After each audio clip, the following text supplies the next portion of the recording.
Assalamualaikum warahmatullahi wabarakatuh. Apa khabar adik-adik semua? Alhamdulillah. Ustazah doakan supaya adik-adik sentiasa dalam keadaan sihat insya-Allah. Okey, berkaitan tentang subjek kita hari ini iaitu subjek sirah. Ustazah ingin kongsikan cerita tentang seorang nabi iaitu tentang Nabi Nuh alaihi salam. Dan sebelum Ustazah cerita berkaitan tentang Nabi Nuh, Ustazah nak tanya adik-adik. Adik-adik masih ingat lagi berapa orang Nabi dan Rasul kita? Betul. Nabi dan Rasul kita ada 25 orang. Okey, jom sama-sama dengan Ustazah kita nyanyi dulu lagu 25 orang Nabi dan Rasul. Adam, Idris, Nuh, Hud, Saleh, Ibrahim, Lut, Ismail, Ishak, Yakub, Yusuf, Ayub, Syu'ib, Musa, Harun, Zulkifli, Daud, Sulaiman, Ilyas, Ilyasa, Yunus, Zakaria, Yahya, Isa, wal akhirul qatimul anbiya, Muhammad al-Mustafa. Yang terakhir sekali iaitu Nabi Muhammad sallallahu alaihi wasallam. Dalam 25 orang nabi kita, Nabi Nuh ni nabi yang keberapa?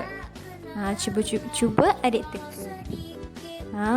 Betul, Nabi Nuh merupakan nabi yang ketiga daripada 25 orang nabi dan rasul. Okey, saya sambung cerita tentang kisah Nabi Nuh alaihi salam.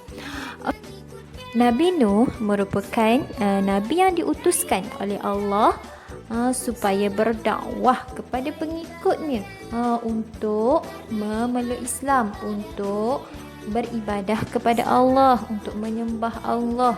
Tetapi malangnya pengikutnya,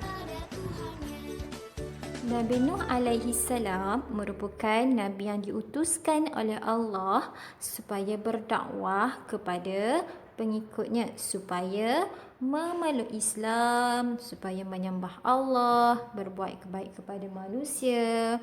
Tetapi malangnya pengikutnya tidak mahu mengikut ajaran Nabi Nuh.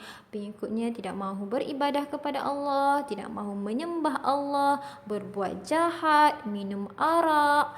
Akhirnya Nabi Nuh ni berasa sangat kecewa, dan setelah lama Nabi Nuh berdakwah tetapi mereka tidak mahu mengikuti ajaran Nabi Nuh.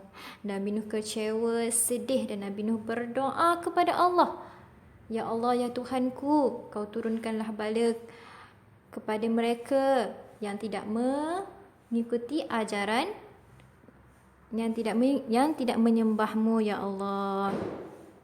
Maka dengan itu Allah takdirkan, Allah menyuruh Nabi Nuh alaihi salam supaya membina satu bahtera yang sangat besar, iaitu membina sebuah kapal yang sangat besar. Kenapa Allah suruh Nabi Nuh bina kapal yang sangat besar? Sedangkan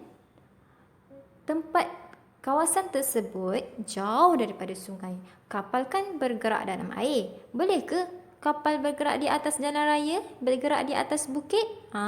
Tak boleh. Kapal dia hanya bergerak, berjalan di atas air, kerana kapal merupakan kenderaan air. Tetapi Nabi Nuh tetap membuat bahtera itu walaupun Nabi Nuh tak tahu kenapa Allah menyuruh Nabi Nuh membina bahtera tersebut. Pengikut-pengikutnya yang lain semua mengejek, tak suka kepada Nabi Nuh dan kaum dan pengikutnya kerana membuat bahtera yang besar. Mengatakan mereka tu tak betul lah. Sebab kenapa buat kapal atas bukit? Mereka mentertawakan Nabi Nuh dan pengikutnya. Tapi Nabi Nuh tetap tetap juga buat kapal tu, buat bahtera tu sehingga siap. Dan selepas itu Allah menyuruh Nabi Nuh supaya membawa masuk semua binatang-binatang, semua tumbuh-tumbuhan ke dalam kapal tersebut secara berpasang-pasangan. Dan semua pengikut Nabi Nuh yang beriman kepada Allah turut menaiki kapal tersebut. Tiba-tiba Allah takdirkan hujan yang sangat lebat dan menjadikan kawasan tersebut menjadi banjir yang sangat besar.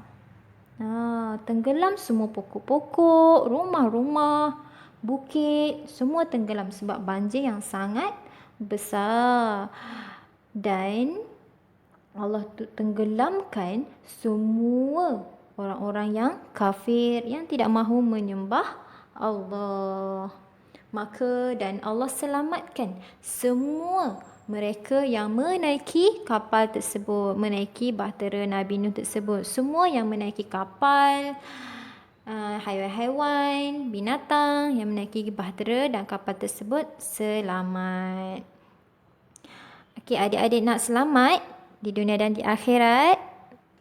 Okey, alhamdulillah. Kalau adik-adik nak selamat, insya-Allah sama-sama kita ikut ajaran baginda sallallahu alaihi wasallam supaya sentiasa beriman kepada Allah, menyembah Allah. Okey. Kita kena berbuat baik kepada semua orang, ibu bapa, kawan-kawan, keluarga. Okey, itu saja cerita Ustazah tentang kisah Nabi Nuh alaihi salam. Okey, sehingga berjumpa lagi di episod seterusnya. Assalamualaikum. Drop it.